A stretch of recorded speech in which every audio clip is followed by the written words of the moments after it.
O grande segredo para lidar com pessoas. Esse é o tema da nossa aula de hoje, baseada no livro Como Fazer Amigos e Influenciar Pessoas, do professor Dale Carnegie. Semana passada nós estudamos o primeiro princípio, que é não critique, não condene e não reclame. Hoje nós vamos estudar o segundo princípio, que é faça elogios honestos e sinceros. Para quem não me conhece, meu nome é Juarez Fonseca, sou profissional de comunicação há 25 anos e estarei auxiliando você nessa aula maravilhosa. Eu espero que você fique comigo até o final, pois temos muita coisa para aprender nessa aula.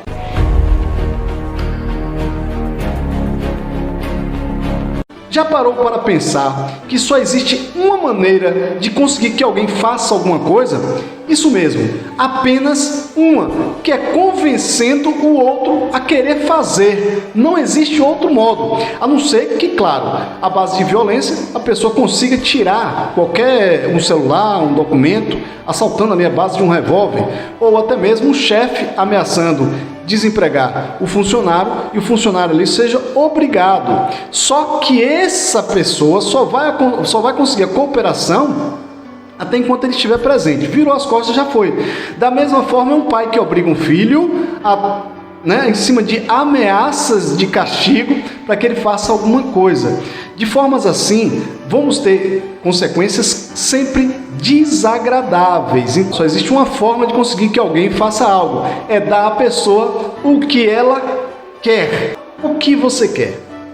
Freud dizia que tudo o que fazemos é provocado por duas causas, ou seja, o impulso sexual e o desejo de ser grande. Um grande filósofo, o filósofo John Dewey, ele já fala essa mesma coisa de uma forma diferente. Ele diz o seguinte, que a mais profunda necessidade da natureza humana é o desejo de ser importante. E o que você quer? Eu não digo no sentido amplo das coisas, mas coisas básicas que todo ser humano quer: dinheiro e bens materiais, vida sexual, alimento, saúde, vida dos filhos, o bem-estar dos filhos e o desejo de ser grande. Quase todos esses desejos costumam ser satisfeitos, exceto um. Esse desejo quase tão profundo e necessário quanto o alimento e até mesmo o oxigênio. Raramente é satisfeito. É o que Freud chama de o desejo de ser grande e que Dewey chama de o desejo de ser importante. Abraham Lincoln dizia que todas as pessoas gostam de ser elogiadas. E William James, ele disse: o mais profundo princípio da natureza humana é a ânsia de obter reconhecimento. Entenda agora aqui essa parte. Ele não fala o desejo de obter reconhecimento, a vontade de obter reconhecimento. Ele fala da ânsia. E a ânsia, na etimologia da palavra, significa uma fome insaciável que o homem tem. E qualquer pessoa, os raros cidadãos que conseguem satisfazer essa ânsia que as pessoas têm, elas têm o mundo em suas mãos. Até o coveiro vai chorar na morte dela. O desejo de ser importante é uma das principais características que nos distingue dos animais. É mais ou menos uma historinha que o professor Dale Carnegie ele conta que quando ele era criança, ele e o pai levavam os animais deles para as feiras de animais, para exposição, para participar ali de premiações.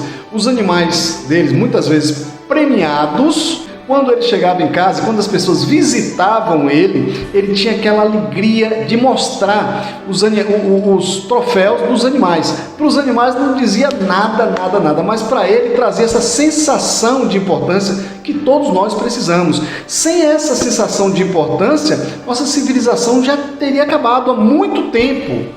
Esse desejo de ser importante que faz as pessoas comprarem carros do ano, escolherem as melhores roupas, comprarem e fazer as melhores casas, pessoas artistas anônimos fazerem tudo para serem reconhecidos, essa sensação de reconhecimento que fazem pessoas mais simples possíveis estudarem, buscarem, trabalharem para receber esse reconhecimento, para ter esse senso de importância. O que o autor, que o Dale Carnegie chama de fome insaciável. E essa fome insaciável está presente em todas as pessoas. Dize-me como te sentes importante e te direi quem tu és. Isso determina seu caráter. É o que há de mais significativo a respeito da sua pessoa, de você. O autor conta a história de uma mulher que ela, ao auge dos seus 50 e poucos anos, ninguém sabe explicar, por talvez medo da solidão ou falta de expectativa de um futuro, ela caiu doente na cama. E durante muitos e muitos anos, a mãe dela, já idosa, começou a tomar conta dela. Aquele sobe e desce de escadas, um dia a mãe simplesmente chegou, se deitou e morreu. Poucas semanas depois, quando essa jovem, que a gente não sabe o nome dela, ela se deu conta de que não receberia mais aquela atenção da mesma forma que a mãe dava, aquele senso de importância ou de reconhecimento, ela se levantou simplesmente, se arrumou e saiu. Algumas autoridades do assunto dizem que as pessoas podem até enlouquecer para encontrar no mundo da loucura o sentimento de importância negado na dura realidade da vida, do mundo. Nos Estados Unidos existem mais pessoas sofrendo de doenças mentais do que todas as outras doenças somadas. A loucura a gente sabe que é um problema de ordem psiquiátrica, ou seja, de ordem física. Cerca de 50% é de ordem física. Mas a grande questão levantada nesse estudo que o professor Dale Carnegie ele fez é que 50% dessas pessoas, quando são diagnosticadas, elas não apresentam nenhum problema físico que levaria à loucura. Então, por isso que houve essa conclusão desse estudo, levou a crer que muitas pessoas elas entram nesse estado de loucura para ter esse senso de importância. O professor conta a história de uma mulher casada, que durante muitos anos ela ficou casada, mas que por falta de reconhecimento do seu esposo, ela entrou num estado de loucura. De uma hora para outra ela acreditou que ela estava divorciada, ela foi internada e ela, a partir daquele momento, ela achou que ela tinha se casado com um grande milionário e que ela queria ser chamada a partir daquele momento de Lady, e que todas as vezes toda noite ela tinha um filho. Então, mas o médico que trabalhava com ela, ele foi perguntado como é que, se você pudesse curar essa paciente, o que você faria? O médico disse o seguinte: olha, mesmo se eu pudesse levantar as mãos e curar ela, não curaria mesmo assim, porque eu acredito que ela seja muito mais feliz nesse estado que ela está. E aí que vem a pergunta: se algumas pessoas precisam tanto do sentimento do sentimento da importância a ponto de enlouquecerem, imagina o bem que você, que eu podemos fazer ao dar a elas o reconhecimento honesto. Charles Schwab foi um grande administrador na década de 60 e ele foi o primeiro administrador a ganhar acima de $1 milhão por ano, cerca de R$3.000 por dia. Ele foi empregado por Andrew Carnegie. Quem conhece um pouco de administração já viu falar de Andrew Carnegie. Ele então empregou esse homem. Perguntado então qual era o segredo do sucesso dele, se ele tecnicamente era melhor do que as outras pessoas, se ele tinha um conhecimento na área melhor do que outras pessoas, ele disse muito sinceramente que não era esse o motivo da sua contratação, e sim pela forma que ele sabia lidar com pessoas. Eu, inclusive, na outra aula, quem não assistiu ainda é bom assistir, eu falei sobre esse dado que foi levantado, que cerca de 15% do sucesso financeiro de uma pessoa se deve à sua capacidade técnica e os outros 85% à sua capacidade de lidar com pessoas. Ou seja, quem sabe lidar com pessoas de maneira eficaz ganha muito mais, se destaca muito mais no mercado. Schwab, quando ele foi perguntado o grande segredo, ele disse o seguinte: eu considero minha capacidade de despertar entusiasmo o maior dom que possuo e a maneira mais eficiente de desenvolver o que existe de melhor numa pessoa é o reconhecimento e o encorajamento. Nada é mais eficaz para aniquilar as ambições de uma pessoa do que a crítica de seus superiores. Assim, nunca critico ninguém, acredito em dar incentivos para o trabalho. Portanto, fico ansioso para elogiar, mas odeio achar defeitos. Se gosto de alguma coisa, sou caloroso ao demonstrar reconhecimento e não economizo nos elogios. Então, quem pegou esse código aí já entendeu que isso aqui é tudo que pode ser para a gente entender como nos relacionar com pessoas, principalmente no advento do digital, que a gente precisa o tempo todo estar nos comunicando. A maioria das pessoas costumam fazer exatamente o contrário do que a gente faz. Quando a pessoa faz alguma coisa ruim, no mesmo momento está lá para condenar, para muitas vezes até publicamente está desmoralizando o funcionário, ou a pessoa, ou o cônjuge, ou o familiar, ou o filho, mas quando faz de bom, não está nem aí. É uma frase antiga que eu me lembro que diz mais ou menos assim: o mal que eu fiz me lembraram todos os dias, o bem que eu fiz 2 vezes nunca foi falado. Mesmo as pessoas mais importantes do mundo se esforçam muito mais ao serem elogiados. Olha mais um código aí. Então as pessoas elas se sentem empolgadas, impulsionados e motivados quando elas são elogiadas. Vou contar aqui uma história simples, mas de um grande aprendizado. Na verdade, é uma fábula da mulher do capim. Existia uma mulher na região rural e ela todo dia fazia comida para os irmãos dela. 4 irmãos iam trabalhar e ela fazia ali comida para todos os irmãos. Durante 20 anos ela fez isso. Um certo dia ela preparou a mesa e colocou capim na mesa e os irmãos chegaram. Os irmãos chegaram, estranharam e falaram: "Oxe, você tá maluca? Acha que a gente virou cavalo, virou gado?" Ela simplesmente falou assim: "Não, achei que vocês não iam notar a diferença, que durante 20 anos eu cozinhei para vocês, vocês nunca me elogiaram, vocês nunca reclamaram, então eu achei que não faria diferença." E aí eu pego essa deixa para falar sobre a questão dos divórcios que acontecem. A maioria dos divórcios acontece por uma única causa, que é a causa da falta de reconhecimento. Então as mulheres, muitas vezes, as esposas vão embora, ou até mesmo os maridos vão embora por falta de reconhecimento. E esse reconhecimento muitas vezes não se dá porque as pessoas acreditam, estão acostumadas com a pessoa que acham que não precisam mais elogiar o cônjuge, a esposa, o esposo, e aí, infelizmente, acontece a maioria dos divórcios hoje acontece por esse motivo. E aí tem uma história interessante que o professor também conta no livro sobre um aluno dele. Ele chegou contando uma história que a esposa dele recebeu um exercício da igreja para que todos os maridos colocassem 6 defeitos que as esposas tivessem. Esse marido olhou, viu a pergunta da esposa, ele falou bem assim: "Olha, vou pensar, amanhã eu lhe entrego os 6 defeitos." Ele pensou e falou bem assim: "Olha, se eu entregar 6 defeitos dela, ela vai mandar 1000 defeitos meus, então eu vou fazer diferente." No outro dia ele acordou, foi trabalhar. No trabalho ele ligou para uma floricultura. Da floricultura ele mandou entregar 6 rosas para a esposa.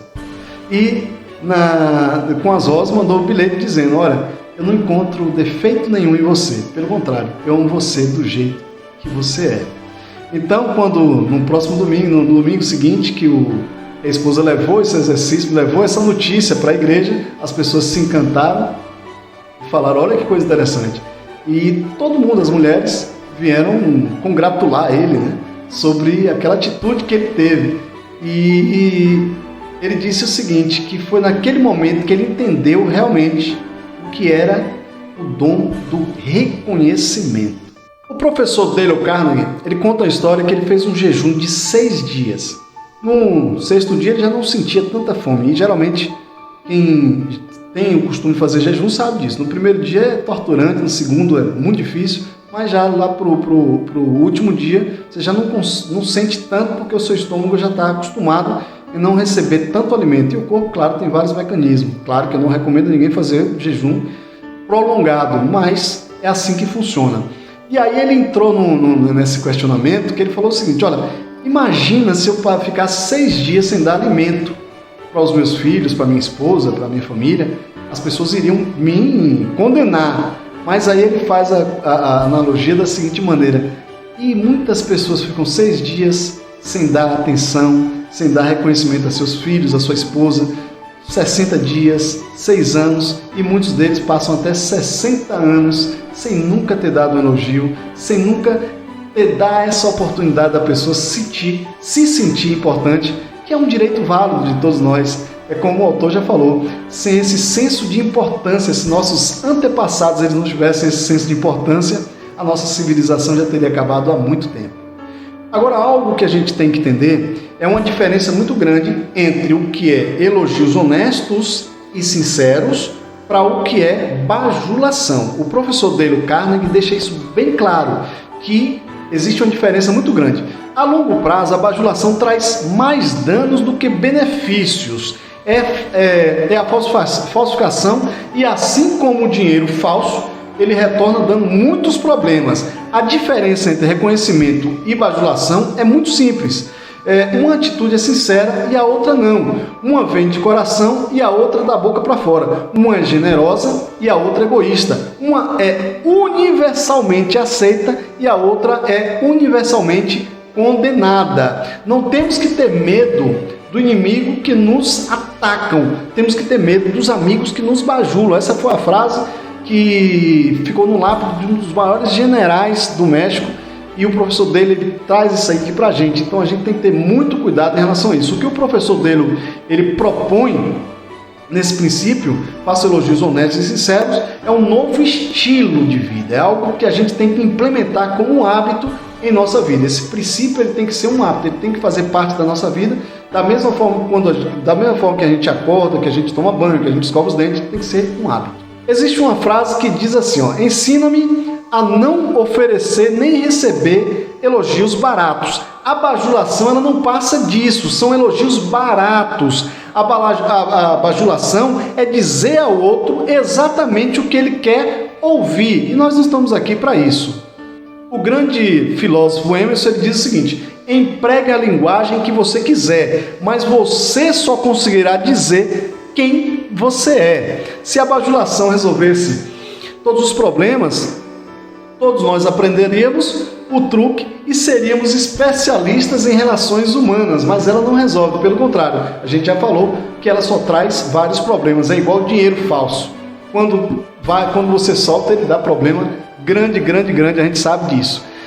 Costumamos passar 95% do nosso tempo olhando para nós mesmos, mas quando pararmos de olhar para nós mesmos e começarmos a pensar nos pontos fortes dos outros, nós não vamos precisar recorrer à bajulação e à bajulação falsa e barata. Saber valorizar o outro é uma das virtudes mais negligenciadas hoje em dia. É tão simples elogiar um filho por ter tirado uma nota maior no colégio, por ter feito aquele brinquedinho, por ter guardado o brinquedinho. É tão fácil elogiar uma esposa, elogiar seu esposo. Tão fácil, não custa nada. Sem levar em consideração que magoar as pessoas não provoca mudança nelas e nunca é necessário. Um velho ditado diz: passarei por esse caminho apenas uma vez. Por isso, se existe qualquer bem ou gesto de bondade que eu possa fazer em benefício de qualquer ser humano, que eu faça agora, que eu não adie ou deixe de lado, pois não passarei aqui novamente.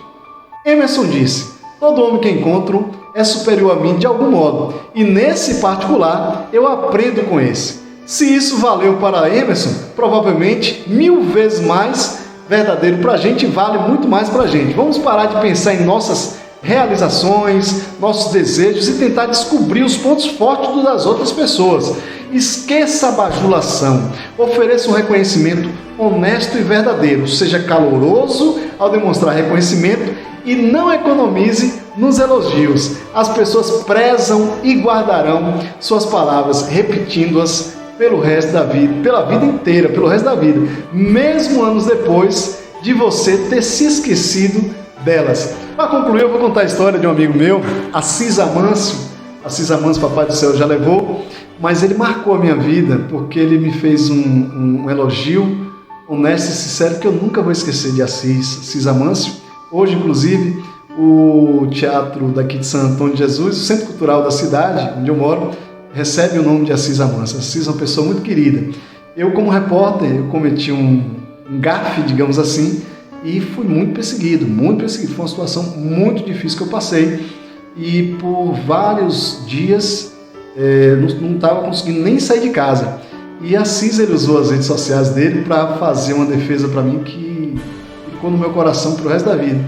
Ele disse o seguinte: olha, de forma nenhuma Juarez é o que estão falando, né? Porque naquele momento me acusaram de homofobia, e ele disse que Juarez não é de modo nenhum essa pessoa que estão falando, é um menino muito bem criado, filho de Jandira e José Roberto, e eu conheço ele, é um menino que foi muito bem criado.